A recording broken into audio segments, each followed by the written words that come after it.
Good afternoon, everyone. Shalom. I'm Shosh Bedrosian, Communications Specialist for the National Public Diplomacy Directorate.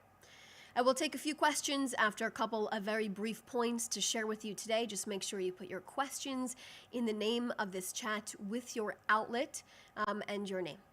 It is Thursday, November 13th, and today marks day 769 since Hamas started a war, murdering our people and taking them hostage. Today marks exactly 1 month since our 20 living hostages returned home for a second chance at life when they were freed from the chains, horrifying abuse, and starvation and Islamic rule, a terror rule that they were kidnapped into. Our 20 living hostages are not only rehabilitating, but they're living life again, eating food they have dreamed of, spending time with the people they have missed the most, and recovering from the enormous trauma they endured for 2 years. It also marks exactly 1 month since Hamas first violated the ceasefire deal. As they did not return all 28 of our deceased hostages, they were held in captivity. Let's not forget the terror group had 72 hours to search for the remains of our deceased hostage 1 month ago, and 1 month later today, the remains of 4 of our hostages are still being held by terrorists inside of the Gaza Strip. We are demanding for them to be returned home immediately. Their names are Meni Goddard, Ron Gvili, Dror Or, and Thai national Sutiask Rintalak. Remember their names, know their stories, and include them in your news stories.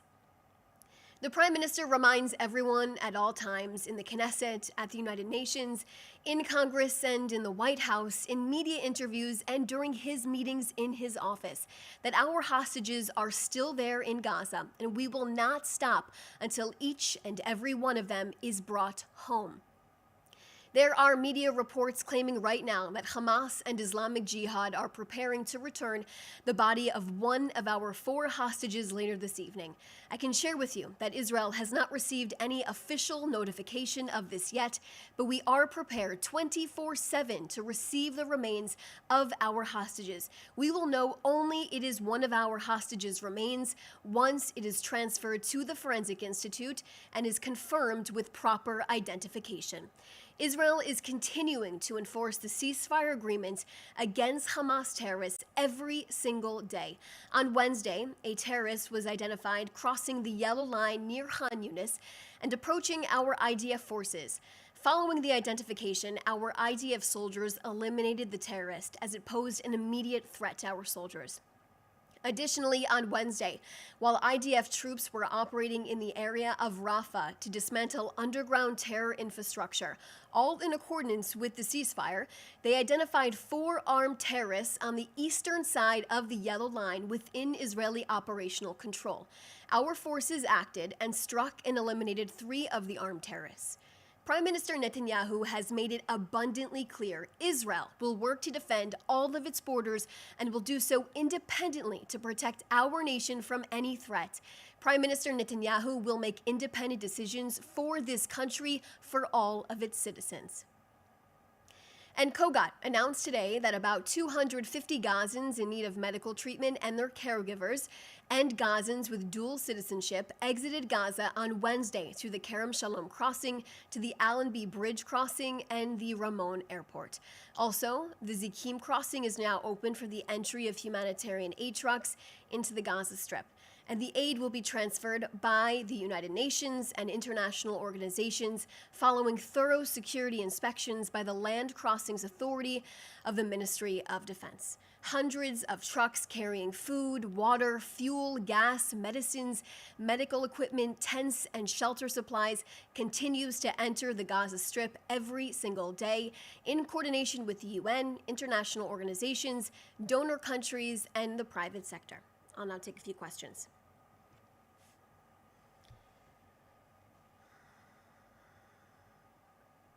Okay. So the first question is from Dan Williams, Bloomberg. Question for the briefing. Is Israel preparing part of the yellow zone for renewed Palestinian habitation, even in the absence of a Hamas disarmament and ouster in the Gaza Strip? If so, where?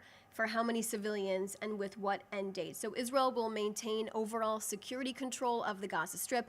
And of course, all details in the 20-point plan will be followed. Israel will continue to uphold this 20-point plan.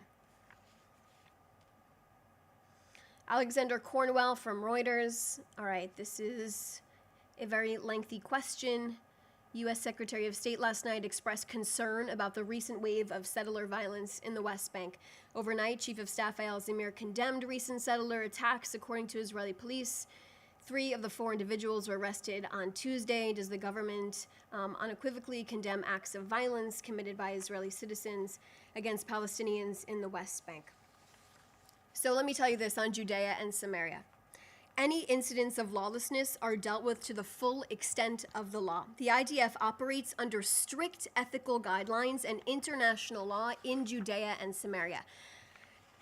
Commander of the Central Command made it clear that the IDF does not accept any situation in which lawbreakers harm property and civilians.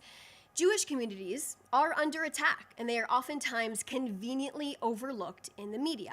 Israel has experienced a wave of terror perpetrated by individuals, many of them very young, inspired by vicious incitement in Palestinian social and traditional media, urged on by the Palestinian leadership.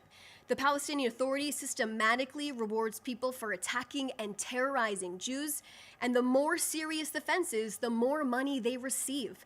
The abhorrent Pay for Slay initiative by the PA has continued, and the policy must stop, as it drives and it fuels terror against Jews.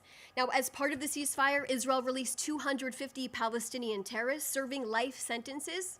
The PA paid these same terrorists, many of them from Hamas, and they have made a collective of $70 million. 9 major attacks took place in September, 8 in the West Bank, Judea and Samaria region, and one side, Israel. The security services were able to foil 105 major terror attacks.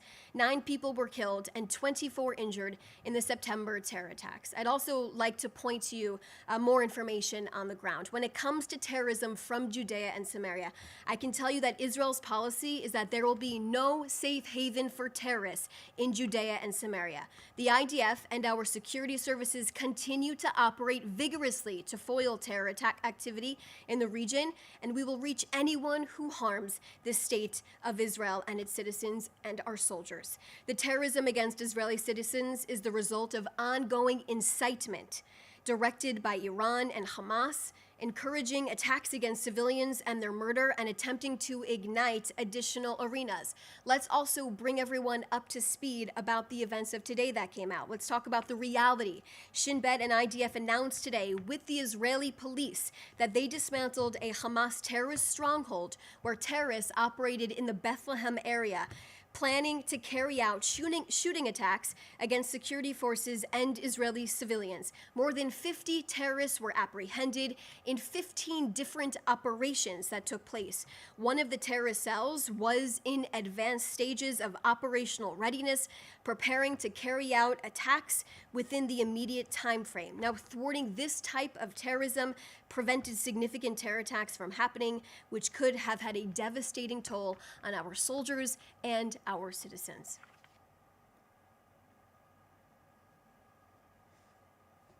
Those are all the questions that I see right now. If anyone else has any other questions, please feel free to reach out to the Prime Minister's office. Thanks so much for joining us today.